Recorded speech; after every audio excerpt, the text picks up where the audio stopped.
when it's a first time home buyer coming from certain areas who don't really know too much about, purchasing a home. They think about savings account and how much money you got inside your account. Right. And your bag. They're taught to save, but not about, having a home is a great savings account. Right. Because now it's like one. It's money that you cannot touch per right. se. It's going to be as easily. Correct. You can't just go in there and just grab it. Right. So it's money each and every month. You are putting money back into your home. Yep. So that's the ultimate. And then if you to gain equity, it's much faster. You getting 2% interest on this savings account.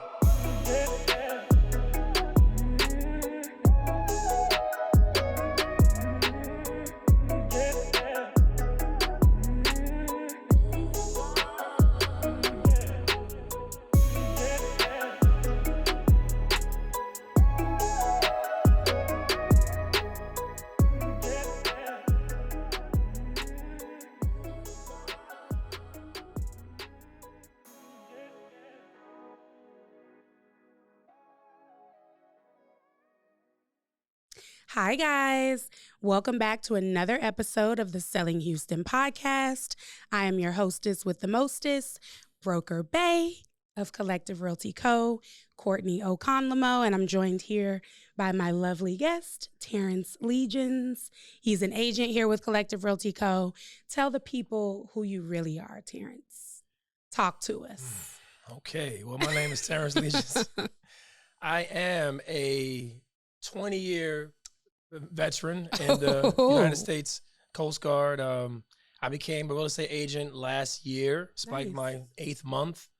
Come from Brooklyn, New York. Yeah. And I travel. I've lived in numerous of states, and I chose to settle here to retire. And I ran into Courtney, who put me in the game here. So put me in, coach. I'm ready to go. Cool. Okay, so let's not just skim over the 20-year vet situation. So 20 years, you said the Coast Guard? Yes. Okay. Guard, yes. With zero real estate interaction experience, would you say? Just pure military man. Correct. Okay. So for me, having known that about you, I immediately in my mind wanted to put you honestly head first into the veteran loan, realm and make you be that expert.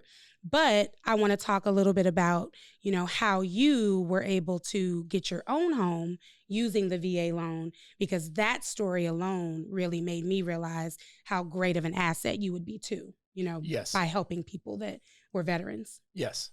Well, I never owned before. Okay. And we grew up renting, and that's all. And that's all we knew in our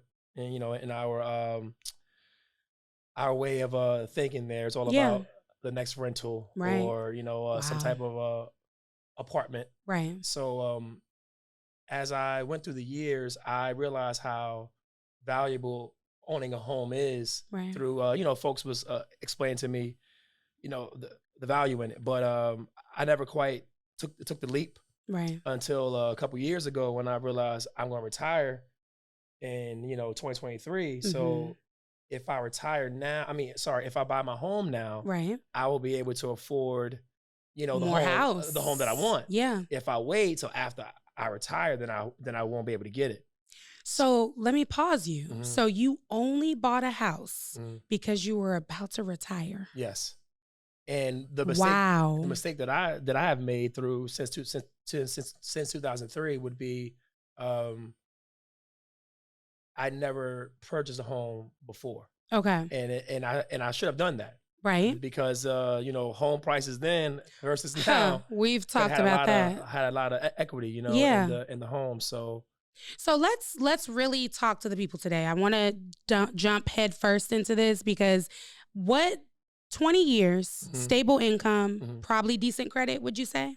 Yes, I had to work on that, yes. Okay, so you really will tell us that you did not take that leap because you didn't know what to do, or was it mainly because you didn't know any better? I didn't know any better, and I was lazy because I didn't go out and seek the information. I always heard about it, but I never went out and actually got, and tried to figure it out for myself. Right. So I was comfortable which is the worst way to be. Yeah. And in this renting process, and I never wanted to get out of that because I felt that it was easier. And we were always taught, it's owning a home is hard. It's a lot it's a lot that goes into it. So crazy. You got to have a lot of money. It's for the rich people. These are things that I was taught.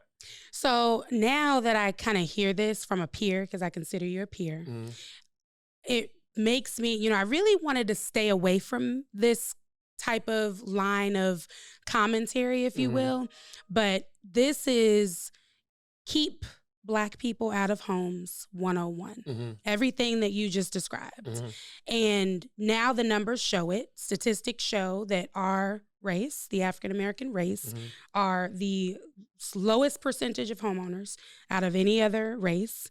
And you are an entire military man that had access to a veteran loan, which is the equivalent of a $0 down payment, $0 monthly PMI loan, where essentially there's no credit score that won't qualify for the most part. I would say 99% of the time, there isn't a credit score that you can have that will not qualify you for a veteran loan. But those were the narratives that you continued to see for 20 years. Yes. And probably before you too, because you mentioned that your mother typically just rented over and over again. So it's so unfortunate when I hear these stories because it just completely baffles me. So I love that you're being transparent about it and letting more people see that that's really, what stifles our growth in this country as property owners. But I think it's important for people to hear because I guarantee you that there is a lot more people that think that way as well. Correct. Wow. Correct. So 20 years in the military, finally decided to seek the information, and then you decide to purchase a home. Yes. So what did that look like? Like you're still pretty young. How old are you, Terrance? 37. Okay. So you're still pretty young. You spent basically the majority of your youth in, serving the country. Thank you for your service. How dare I not start with that? Terrance Legions, thank you for your service. I'm a military brat myself, so, I definitely understand the struggles, but thank you. So tell us a little bit about what that looked like, because you're like fresh out of water. You don't know anything. Correct. You're doing this because you think it's the right thing. What type of people banded together to help you get to the finish line? Was it mainly a real estate agent? Was it mainly a lender? What did it look like? It was a guy that I work with. He is a 20-year veteran as well, but from the Navy. Oh, nice. And I met him in 2019. Okay. A couple years go by, and we start talking about he purchased a home in Barnegat, New Jersey, where we were both staying at. Okay. And I went over to his house. Jersey. You're a Jersey boy. I was in Jersey. But I went over to his house, and it was a nice house in a brand new community. Okay. And I said, hey, man, how you get this house? And he started to tell me about how the process that it took. I said, man, I want to buy one day too. So he sparked that, he lit that interest. fire in me. Yeah. For me to go out there and get more info. Right. And then I said, I want to move someplace hot. Okay. But I don't want to. So I checked Florida first, and Florida prices, you don't get much for your money there. Right. So then I checked Houston, and I came here for 1 week, and I said, okay, I want to move here. Okay. Come to find out, he has a buddy that also retired, and that buddy is a real estate agent in Corpus Christi. Okay. So he that referral was a retired military person. Wow, I didn't know that. So he said, hey, I have a friend down there, and he could probably help you out. Right. So he introduced me to the guy, and he told me that he's in Corpus. Okay. And he has a guy named Jeff who's in Houston, and that's the agent that I got aligned with. Connected with. Yes. Okay. So Roger, the guy that I was speaking to, was the first person to introduce me to the home buying process without him really knowing. Okay. It was like an indirect right. introduction to it, right, which led me here. So he sparked it all off though. So. Okay. And I know this is off topic, but very curious because you have how many children? 6. So did any of your kids ever ask you, Daddy, can we buy a house? Can we own a house? Did they ever ask you to pursue it? Did they ever make any, comments? I'm just curious because kids are very intuitive. So did they go to that house with you back in Jersey to your friend that owned one? No. Okay. So they weren't there. It was just you. There. Yes. And they never mentioned anything. No, they were so accustomed to the life that they were already, living. Of course, they would see their friends with houses, right. And they didn't really know the difference between owning and renting. So it wasn't really something that they would come and speak to me about. Right. Okay. But I was just curious. But just driving past the homes that they would drive past, to go to school. Hey, his house is big. So they would say that though, yes, at least. They would say that, especially when we moved to Jersey. We was in a certain type of area where they would drive past like mansions while going to school. Wow. And they would see all this stuff. Right. Hey, Daddy, we gonna get a house. So they did kind of say that without saying it. Yes, without saying it. Correct. Just very curious because I feel like our kids motivate us more than we even realize sometimes. And, innately, that could have been something that kind of pushed you into that direction too. Okay, so let's get back into the story. Yes. So we hooked up with this realtor, and the reason why I like to talk about the details of these transactions is because most people don't know that the realtor really is the lifeline, usually, to the beginning of the conversation. And here's why.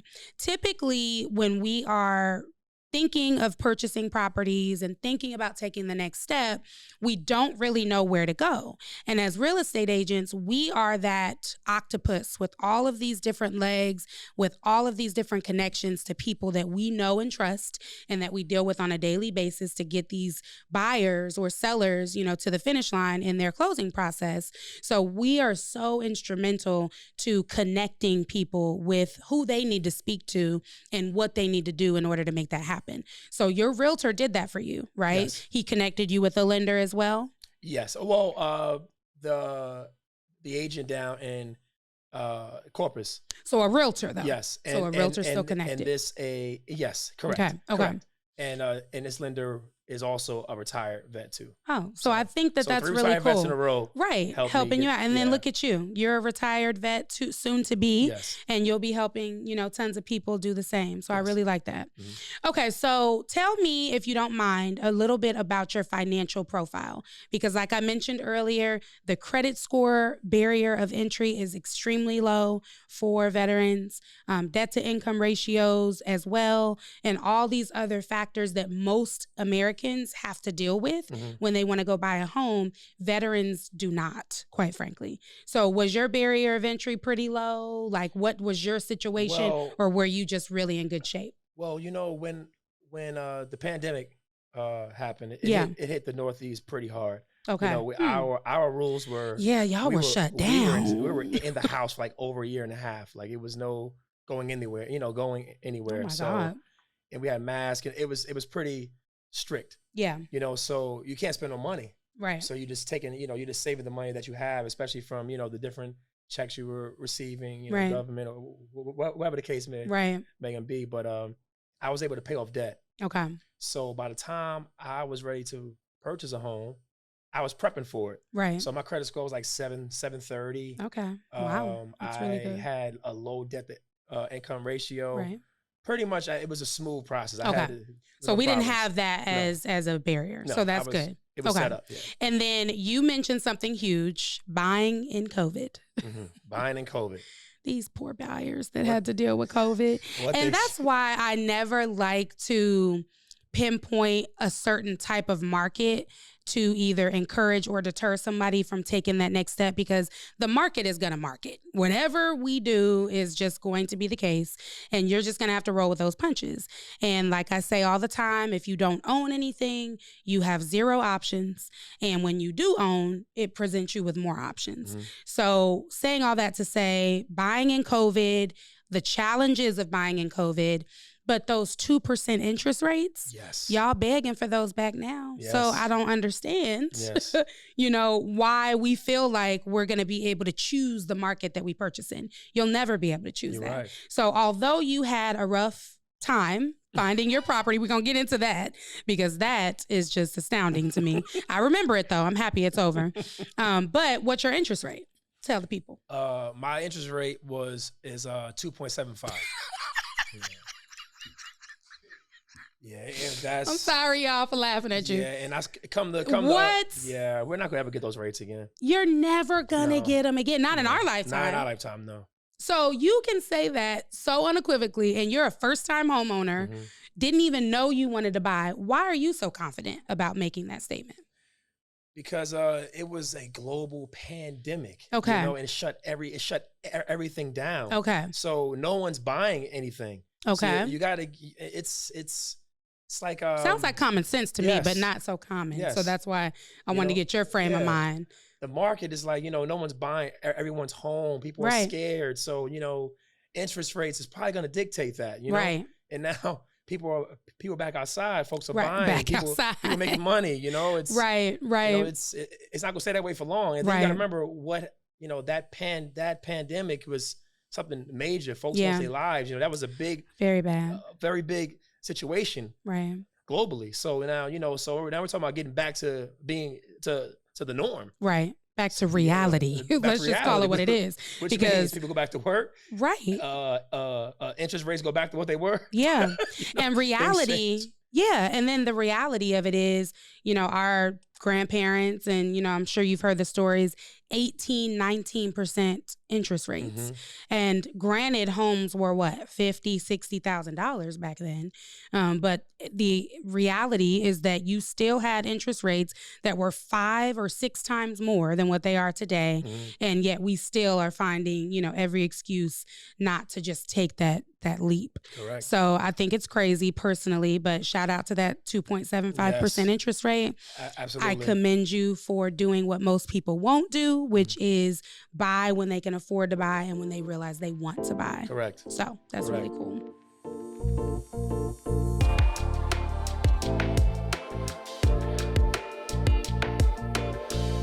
Okay, so now that we've kind of gone through, the details and who connected you with who and what that looked like. So buying in COVID was a complete show for everybody listening. So if you were a realtor during COVID, yes, we made a whole lot of money. Don't get me wrong. However, I had so many buyers that didn't really get to take advantage of the buying experience because the competition was crazy. Absolutely. They couldn't really compete because their pockets, I specialized in first-time home buyers that quite frankly didn't have great credit, didn't have, sizable down payments. And that was my passion and still is. So I don't turn away from those types of individuals. So when I came into contact with so many that couldn't make it happen because of it, I was like, when is this going to be over? So for me, yes, we came out, this firm was birthed from COVID, okay, COVID money. And I made a lot of money selling houses during that time, but a lot of people were left behind. So you almost got left behind. Almost got left behind, correct. Your first time wanting to buy a house. So can you imagine this? Let's paint the picture. Your first time in 20 years of wanting to purchase a home, you couldn't have chosen a worse time to decide to do it, which is during COVID, but you did it and you prevailed. But how many offers did you have to submit? I'm very curious.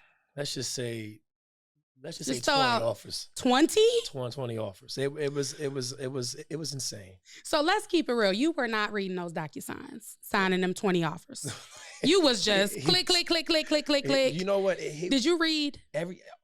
Some of them. You lying. Some of them I read. I ain't gonna lie to you. Some of them I read. All you did was look at the price. And you're like, what? It was getting annoying. I'm not gonna lie to you. I was like, oh, come on. Because, even when I came down here for the open houses, we're talking about 40 families per open house. It lines was out the door. Cars and people coming in. It was, as soon as you think about putting an offer in, 20 offers are, already in.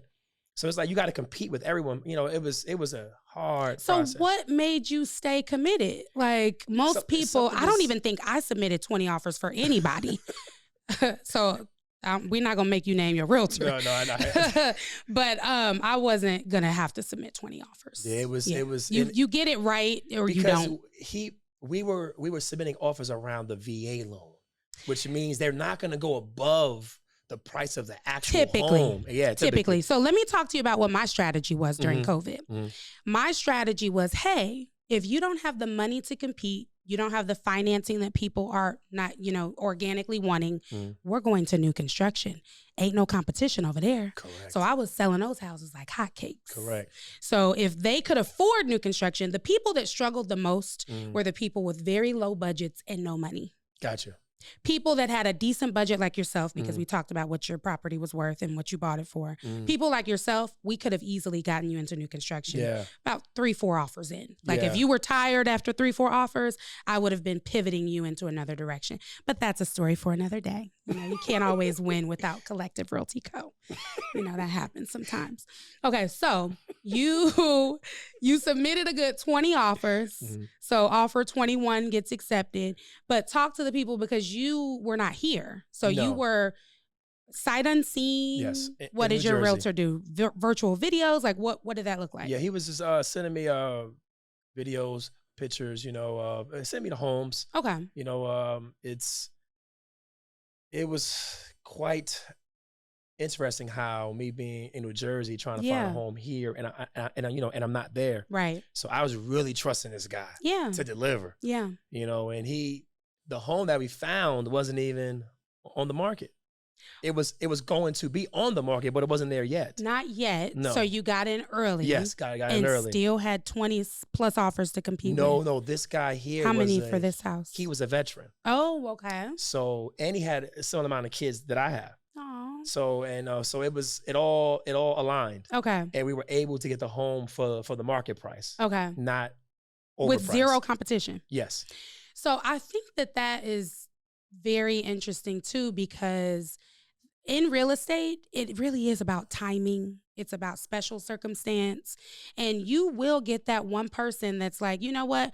I'm only going to accept offers from VA loan recipients, or I'm only going to accept offers, that align with what I want to do in terms of that. Now, of course, homeowners don't subscribe to the code of ethics and stuff that we do. So they are at liberty to kind of pull on those heartstrings and make decisions that we as agents really can't do. So that wasn't nothing but God. That house was for you. It was. And those babies. Was. The way it all aligned. It was just, because he could have easily got way more for that house. For it? Wow. Easy. Okay. Because folks were going 100,000 over.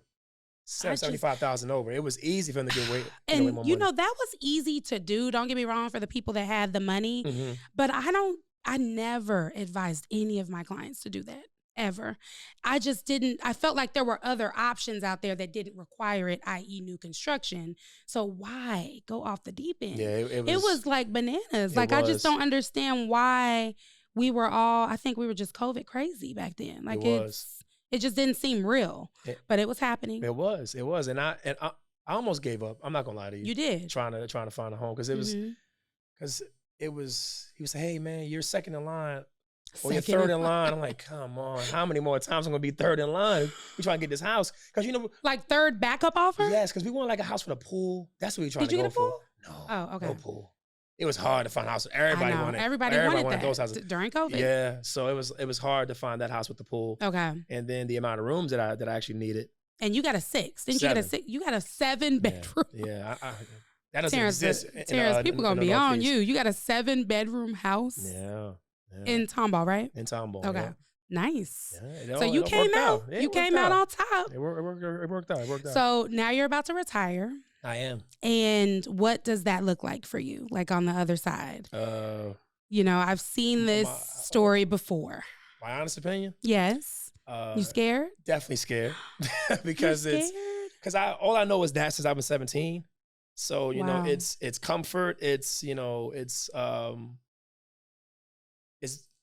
the military has done a lot for me in the family there. Yeah. So, we were able to live, pretty comfortable for a while. I'm not saying there's not comfort outside the military. Yeah. It's about, getting used to it though. Okay. Like I was telling a friend recently, it's more about getting used to the civilian world. So I really want you to talk to my dad. I know this is like totally off cusp, but my dad is living the life. Off of his retirement income. He's gone back to school a couple of times to take advantage of those benefits. ching ching, as you know. Correct. Okay, so there are ways, and he's doing really, really well. I'm trying to get him to move here, but he's doing really well, That's and nice. he spent 26 years in the Air Force. Yeah, that's nice. That's so he's out, he's, living very well, might I add, and it's part of the reason why he is still, trying to figure out if he wants to move. But I told him about your upcoming ceremony that we're going to have here in the office. Nice. And I think he's actually going to be here for that. Nice. So I would love for you to meet him, because you should not be scared. Like, your whole life is about to start on the other side of retirement. Correct. It's when I say scared, it's the only job I ever had. Yeah. So that's the part that some folks worked other jobs prior to this. Right. But this all I did was, that's all I've done was the military. Right. So that's why I have really, wanted you to dive into helping other veterans like yourself or active duty to get these loans and take advantage of these loans. Can you tell us some details about them that we may not know, or things about the process that you went through that you were surprised at going through, getting qualified with the lender that you chose? The only surprise I had was when the home was being assessed, appraised. Yeah, appraised. Okay. And the appraisal amount was lower. It was. Yes, it was lower, and it wasn't. It was like way off. Way off. So did you come to the table with a difference, or did you all renegotiate? No, they had to find a different appraiser. So you had a second opinion. Yes, because that appraiser was giving VA folks a hard time. Interesting. Oh, and had a history of doing that. So it just kind of caught up to him, because usually that doesn't happen. Yeah. Usually you can get a second opinion, and that's, standard and fine. But this was a situation that specifically had some issues with the VA buyers. Yes. Wow. So when the new appraiser came in, it appraised for the exact amount we're supposed to appraise for. Okay. So when I got the home, it appraised for the price that they were selling the home at. Yeah. So everything worked out. And I will say, unfortunately, VA loans and FHA loans, they get a really bad rap. And I think that it's up to us as real estate agents to educate our sellers more than anything. Buyers, not so much, not outside of, qualifying for financing. But when it comes to these sellers, they think that that is the norm. Don't accept a VA loan because it's not going to appraise out. The VA is going to have you do this long list of repairs before they will even sell it. And that's really just simply the extreme. That's not the norm.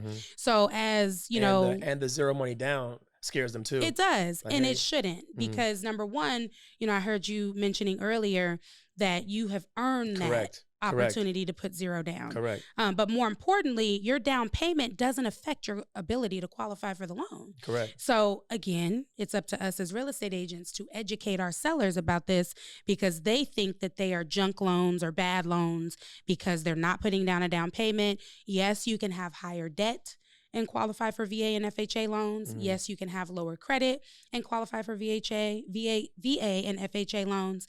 But I think ultimately we need to be talking to our sellers, and as sellers agents, calling the lenders that represent these buyers and saying, hey, I see that this particular person qualifies for this type of financing.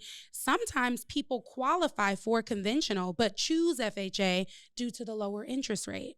Sometimes, lenders can say, hey, they have the profile to go this way, but the PMI is lower for this FHA loan than it is for, conventional. So there's always ways for us to ease our clients' minds. But more importantly, the more we educate everybody involved, the better, we are able to serve you guys as veterans, active duty, and then, just the average person trying to buy their first home. Yeah, because that's why I actually want to become a real estate agent, because I want to, give people the info that that I didn't have, because it shouldn't be 20 years of serving to just getting a home now. Right. I should have been had a home a long time ago. People say I was like 6 or 7 duty stations, so I could have had a home in each one of those places, but I wasn't quite thinking, in that type of way.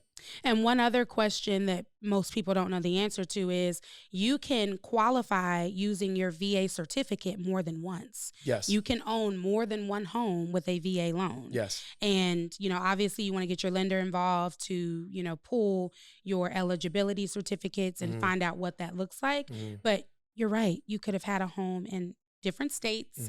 And then as you get moved around, you would leverage those properties as rental properties, or you would leverage them as, a good nest egg to purchase your next property. Correct. And that's what most folks were doing around you. And I found out that they were really raised and taught. I'm not saying that's not an excuse not to buy. It's hard to change your way of thinking when you're already programmed to see things in one way. Yeah. For you to shift that, it has to be that's a huge, that's like some folks they're afraid to buy. Yeah. Because all they know is, paying headache. That rent on the first. Yeah, and headache. And exactly, and they don't want to, if the roof mess up or hey, this is all right on me, I'd rather pay the maintenance man to call the maintenance man. I don't got to pay anything. And I want to take this opportunity to debunk, something along those lines too. We as agents, we need to be educating our buyers on their opportunities to mitigate risk when they purchase. And one of the big things that you can use to mitigate risk when you purchase is buying a home warranty policy that actually renews on an annual basis and allows you to pick up the phone and call that plumber, call that maintenance man to come out and take care of certain things that are covered. The next big question is, what companies are those? Because all the ones that I've tried don't honor, the claims that you submit. And the answer to that is shameless plug, OneGuard Home Warranty. I believe they were purchased by somebody recently, but I have had 0 claims denied to date. I've saved thousands of dollars on repairs in my home that was built in 1979. And I think it's important for us to make sure that we're letting people know that. All these excuses that you have for not purchasing, they quite frankly just don't make sense. Correct. Because as a single girl, when I purchased my home, I purchased what I could afford when I could afford it. And I have had things happen, just like I have things happen with my car that I pay car insurance for, but y'all buy them cars, right? Correct. So Correct. Buy the house and make sure that you're working with an expert so that they can teach you the different ways to mitigate that risk if you're not buying new construction that obviously comes with extensive warranties. Absolutely. And then, when it's a first time home buyer coming from certain areas who don't really know too much about, purchasing a home, they think about savings account and how much money you got inside your account. Right. They're taught to save, but not about, having a home is a great savings account. Right. Because now it's one. It's money that you cannot touch per se. It's going to be easily. Correct. You can't just go in there and just grab it. Right. So it's money each and every month. You are putting money back into your home. Yep. So that's the ultimate. And then if you to gain equity, it's much faster. You getting 2% interest on this savings account. Yeah. And each and every year, you're not really gaining much money. And I throw out 401k too. Like, tell me the next time, perfect example, I have probably close to $200,000 worth of equity in my house. After 12 years, I bought in 2012. And you can't show me a 401k account, no matter how aggressive you are, because of COVID, really. You guys took a tank in your retirement savings accounts, I'm sure, during that time period. And you just can't get that much value out of just simply owning a home and living in it, like you can when you purchase a home versus just having it in, a 401k. Yes. So I stand by that. It definitely is much, much better to have a home savings account. I think that's the perfect way to describe it. Yes, correct. So, yeah.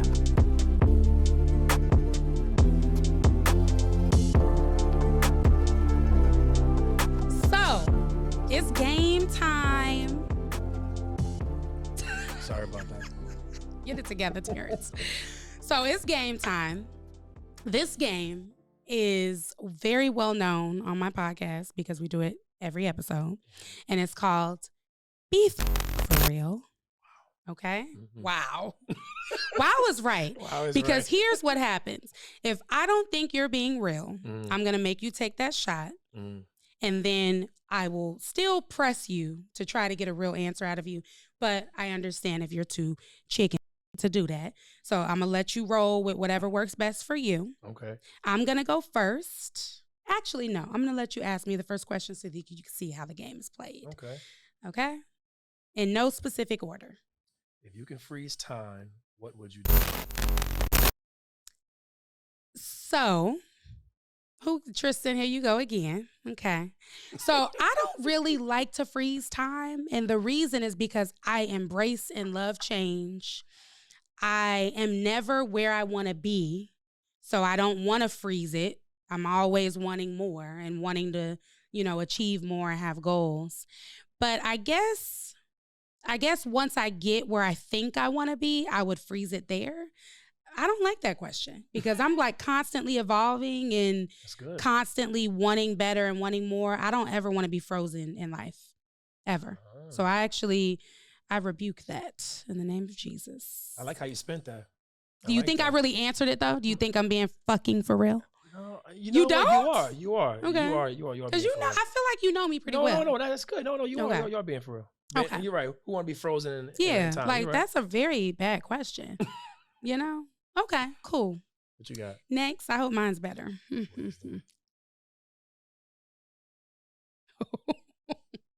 Oh, these were intentional. Okay, these were more intentional questions. What non-physical traits do you find attractive in other human beings? Oh. You got to talk to the ladies out there. It didn't say ladies. Oh, it does say human beings. Human beings. Okay. But you can feel free to do this however you like, Terrance. Yeah. Well, I would say non-physical. Non-physical. Oh, the brain, of course. How they think. How they're. What. That's the substance that I'm looking for. That's what I would look. That's what I would look for. Interesting. You know what I'm saying? So would you say, look, I be having follow-up questions. So would you say that physical traits are less important than that? Or would you say that they're even? Physical traits wear over time. So, if that's what you're in it for, you're going to be always trying to find something newer. If that's, why you're in there for, that's not really a reason to really want to be with someone. Okay. Because if those looks fade, then you're out that situation. You're on to the next one. Interesting. So, but with the substance, that's more something that's more concrete. Okay. Something you can, hold on to. Okay. Yeah. So you're such a serious military man. I'm not surprised that was your answer, but I believe you. I know you very well, and I believe you. Huh. All right. It's your turn. Okay. Be nice. You can rephrase it if you want. They ain't gonna care. What is a new habit you want to form? Oh, that's such a good question. A new habit that I'd like to form, I would say reading more. I'm like constantly on the go. People are, obviously always accusing me of being too busy and working too much, even though I absolutely love this. So I don't know why I keep getting judged for something that I really love to do. But that's neither here nor there. People really intrigue me when I hear that they read books. Like I read content that helps mold me personally and professionally, but I've heard so many stories about people like getting lost in books, and it kind of makes me a little jealous. So I have to say reading more. Do you read at all? I read what I feel is that would interest me. I'm not a reader. Okay, so let me ask this, because you got 6 kids. Yes. And they're around my ages, as far as I'm concerned. Do you think we don't read because of these damn kids? Because that's what I'm thinking. Because I've run into a lot of people that have these kids, and we ain't got time to read, right? Is that what it is? You know what? Reading is more, how do I say it? When it comes to me, I get bored. Okay. Yeah, I get bored. Uh-oh. Like if I read 2 chapters of a book, I probably forgot in chapter 1 when I'm going to. Okay, so it just doesn't intrigue you. No, it doesn't. At all. It doesn't. Not to read books. No. Unfortunately, I'd have to say the same. Yeah. That's why I'm always reading stuff that's just like self-improvement and silly stuff like that. If I'm gonna read it at all. Yeah. Huh. Okay. Yeah. Reading is just. See, Terrance, I knew we had more in common than I thought. Okay, so I think it's my turn, right? Yeah, it is. Okay. All right. Next question. What is something you do differently than most other people? I could even answer this for you. Like, we're cousins at this point. Like, I swear I can answer this for you. Go ahead. I can read people very well. I can read Really? people very well. Yes, I can. I believe it's the military side of me though, but I can assess things very well. You know, and I it's not about judging someone. Yeah. I know sometimes, you know, sometimes I'm wrong. Okay. You know. Oh, so you would admit that? Yeah, I could be wrong sometimes. Okay. Sometimes, because it's all about reading I know how to do it. Okay. Let's just say that. So then I'm going to be devil's advocate because if you are a good judge of character and just reading a situation, why did you choose, out of every other firm that you could have chose, why did you choose here? I'm very curious. When I first met you and we sat down, of course, I was nervous. You were the first person I've ever spoken to. Yeah, you said that. That is not, it wasn't a job interview. Right. But I've never sat down with any job other than the job that I have. Okay. So wow. It was not even on your like trajectory of, you know, going to different positions and. No, it was like the first time like stepping out into the civilian world. Oh, wow. Other than high school. Okay. That's the last time I was in it. Wow. So now I was like, oh man, I'm actually going to be here again now. Right. So talking to you, I was nervous because I never did that before. So you were my first interview of, you know, in a different job. Okay. So it was cool. Well, I can say just, you know, of course you had what you had and you came on pretty early on in me starting the firm too. So I was equally nervous. That's the other thing that you guys don't realize. This is my first time doing this too. And although I exude all this confidence, I really still have to, you know, be careful about the decisions I make and think twice about, you know, different things that I choose to do. So we're in the same damn boat. Yeah, but you know, once we started to speak, you felt like a sister to me. Okay. You know, that's how we know each other for forever. Right. That's why it was very natural. The talk went on for 3 hours? I know. Look, that is so funny because, you know, we have these little one-on-one meetings. We started off at an hour. I trimmed it to 30 minutes and now we had an hour and a half. That's how long we average in one-on-ones now here because we just can't seem to, you know, to turn it off. But I like that. I think that when you are, for me, this is a lifestyle for us. This isn't a job. I don't turn it off and on. I'm not off one day and, you know, working the next day. This is fluidly the way that I am. So I want people around me that feel the same way. I want you to come as you are. I want you to, you know, have your own opinions. And I don't want you to turn it off like ever. Right. So I really appreciate you seeing that in me because I saw it in you for sure. Yeah. You were so cool. So I am next. Oh my God. You ready? Yes. What is one question you would ask a fortune teller? You know what? What's that girl name? We need back in the day? No, you would be surprised what I was about to say. We need some of old girls, Young Miami. We need her questions next time. We need to have a little more fun up in here because these dry ass questions, you know, they're a little lot. Did somebody just say that's my baby? We're not doing that. Shout out to Young Miami though. I need to get your game, girl. Fortune teller. What would I ask a fortune teller? You know, I sound washed up every time I answer these questions because I say the same thing. I live and breathe this shit. I just want to know what my future looks like in my business. That's all I really know. I want to know. That's all I ever really care about.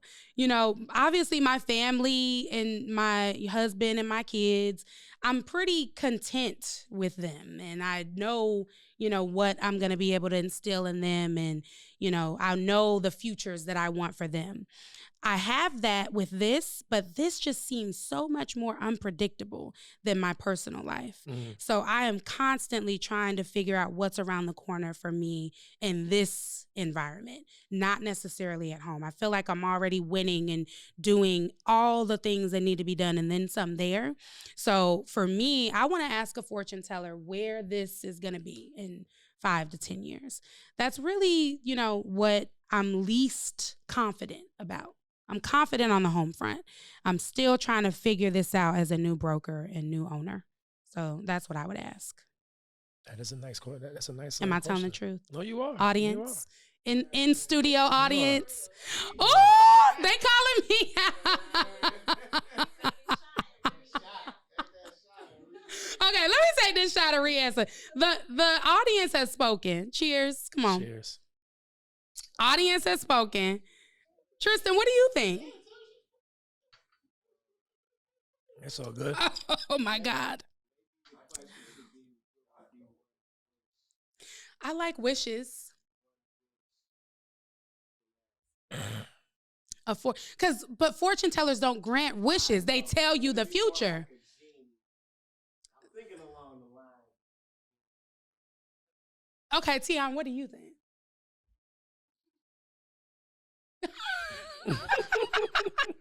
Mike, what you think?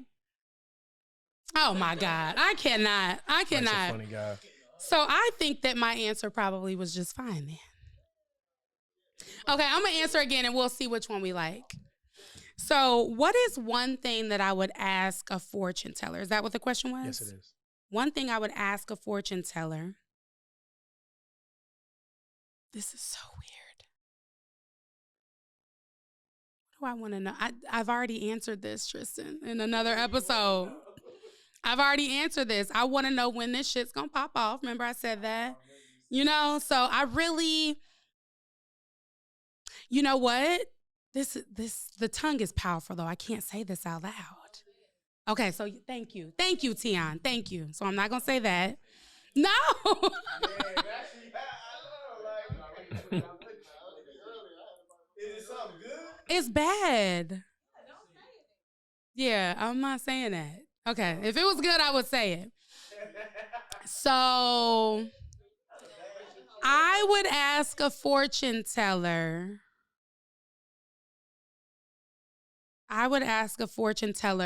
If I am going to become a millionaire. Is that good?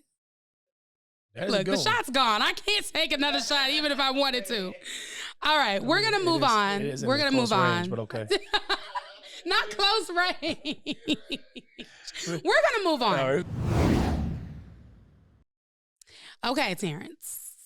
This has been a disaster of a game, but, you know, we're pushing through. That's what family does. We family. Okay, so last question.